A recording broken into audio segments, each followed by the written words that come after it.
YouTube channel amazing India में आपका स्वागत है। उज्जैन एक ऐतिहासिक और प्राचीन नगरी है, लेकिन कई ऐसे रहस्य हैं जो कि सदियों से यहाँ छुपे हुए हैं। ऐसे ही कुल 4 रहस्यों की पड़ताल करने की हमने सोची और आपके साथ उसकी साझा करने की तैयारी की। उज्जैन तंत्र क्रियाओं का बहुत बड़ा केंद्र है। इसे तांत्रिकों की तपोभूमि भी कहा जाता है।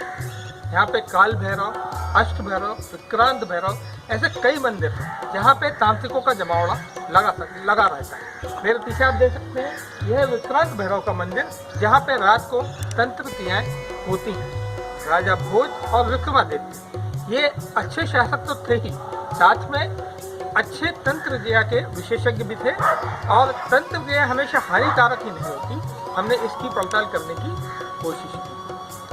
उज्जैन एक ऐसा शहर है जहाँ पे रात में कोई भी शासक रोकने की हिम्मत नहीं करता।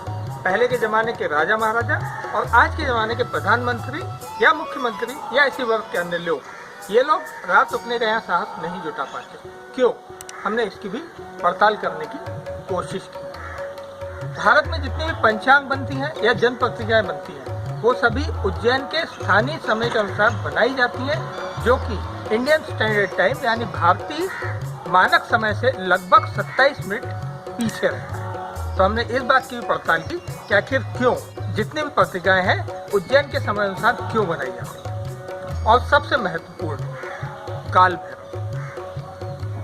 हालांकि हमारे देश में से कई इष्ट हैं जहाँ पे कि मदिरा अर्पित की जाती है, लेकिन शायद यह एकमात्र ऐसा स्थान है जहाँ पे इष्ट मदिरा का पान भी करते हैं। कई लोगों ने अब तक कोशिश की कि आखिर टनों चढ़ाई गई मदिरा, टनों की संख्या में, टनों की मात्रा में वो कहाँ गई, लेकिन आज तक इसका कोई रहस्य पता नहीं चला। हमने इस बात की जानकारी लेने की कोशिश की कि आखिर क्यों इनको मदिरा चढ़ाई जाती है।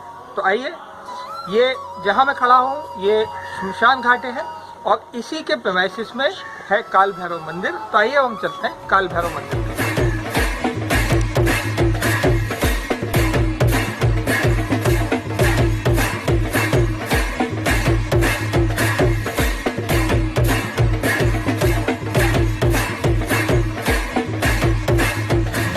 काल भैरव मंदिर पे पहुंचकर हमने इस मामले में बात की पंडित राजेश चतुर्वेदी जी से और उन्होंने हमें बताया कि काल भैरव को क्यों मदिरा अर्पित की जाती है और यह परंपरा कब से चल रही है।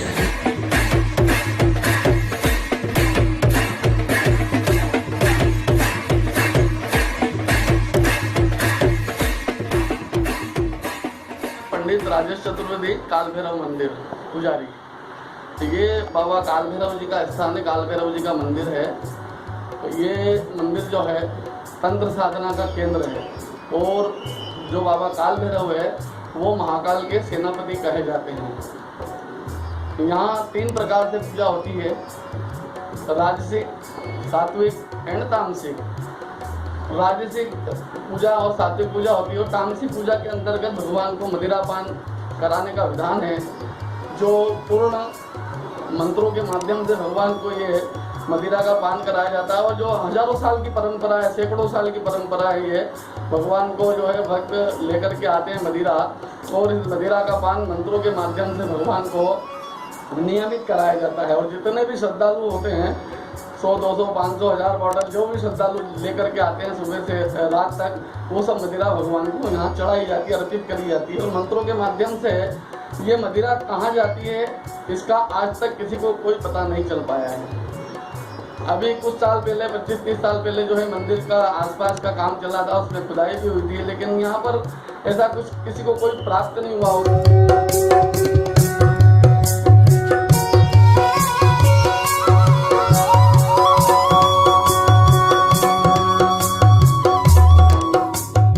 तो दोस्तों, काल गणना का प्रमुख केंद्र उज्जैन को क्यों माना जाता है, इस मामले में हमने चर्चा की उज्जैन के प्रतिष्ठित पंडित आनंद शंकर व्यास जी से और उन्होंने हमें पूरी जानकारी दी। आइए सुनते हैं।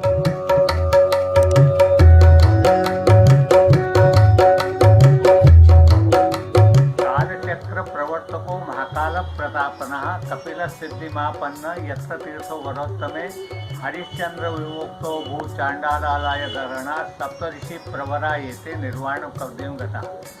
कालगणना के प्रतीक महाकालेश्वर को माना है और यहीं कपिल को सिद्धि प्राप्त हुई थी। राजा हरिश्चंद्र को मोक्ष यहाँ मिला और सभी हमारे सप्तऋषि को निर्वाण पद भी यहीं प्राप्त हुआ। तो कालगणना के देवता महाकाल और कालगणना की नगरी उज्जैनी, ये प्राचीन समय से मान्यता है। हमारे यहाँ गणना जो है सृष्टि के आरंभ से की जाती है, जिसको आज अरबों वर्ष हो चुके हैं।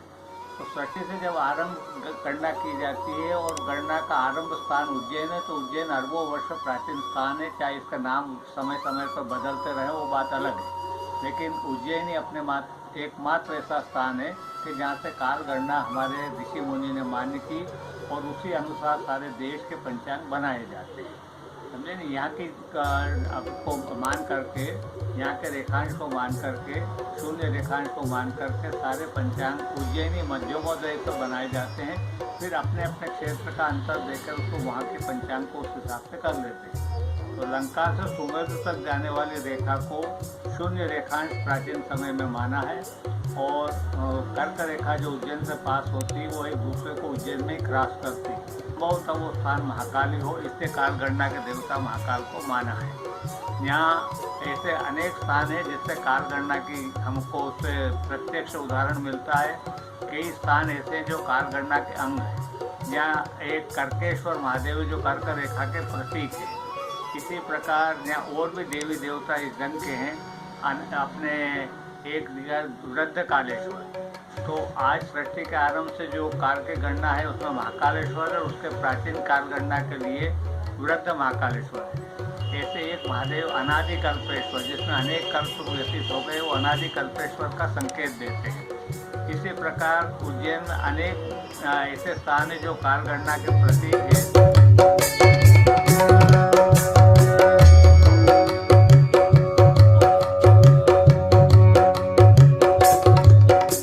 तो दोस्तों, उज्जैन में कोई भी राजा महाराजा या आज के ज़माने के मुख्यमंत्री प्रधानमंत्री आदि रात रुकने की हिम्मत क्यों नहीं कर पाते, इस मुद्दे पर हमने बातचीत की पंडित राजेश त्रिवेदी से।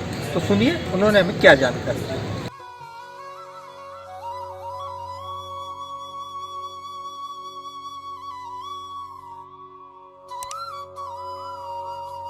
उज्जैन बाबा महाकाल की नगरी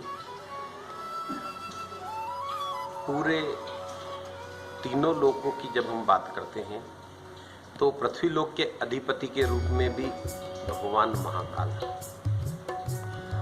जैसे श्लोक में कहा जाता है, आकाशे तारकेश्वर लिंगम पाताले हाटकेश्वरम मृत्युलोके महाकालम त्रैलिंगम नमस्तुते।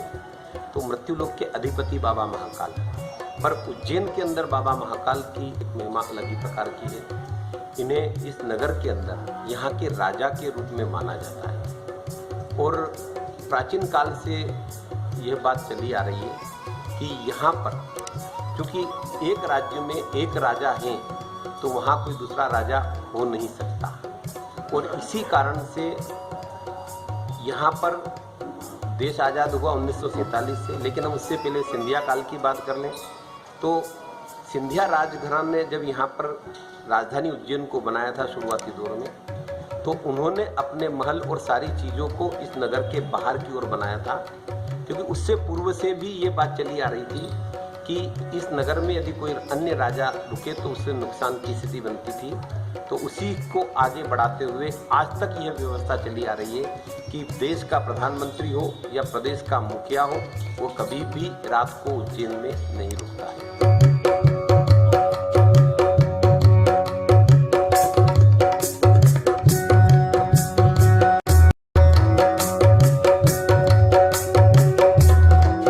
जैन तांत्रिकों की तपोभूमि कहलाती है। यह तंत्र साधना का काम कब से चल रहा है, इस मुद्दे पे हमने विस्तार से बात की पंडित राजेश त्रिवेदी से और उन्होंने हमें क्या जानकारी दी, आइए सुनते हैं।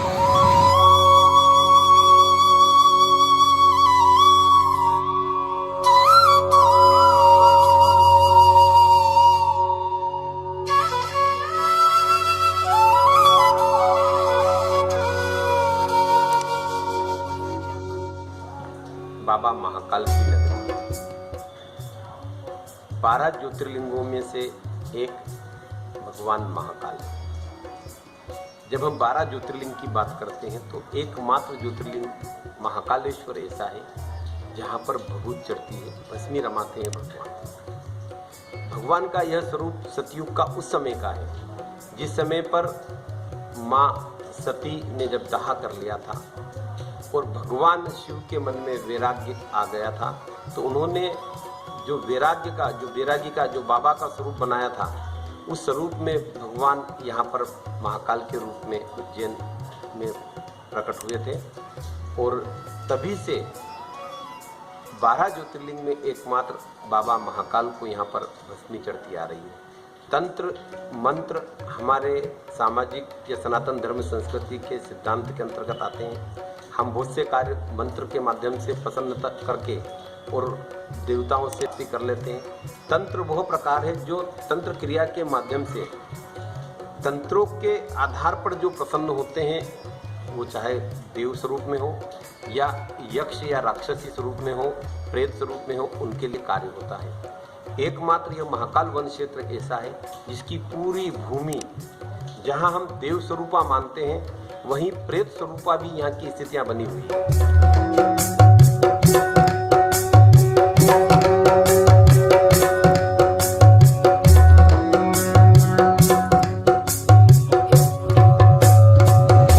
आपको ये वीडियो उम्मीद है पसंद आया होगा। इसे लाइक करें, शेयर करें, चैनल को सब्सक्राइब करें और बेल आइकन दबाना ना भूलें ताकि जब भी कोई नया वीडियो आए तो उसकी इन्फॉर्मेशन आपको तत्काल मिल सके। तो दोस्तों, अगले वीडियो तक के लिए नमस्कार।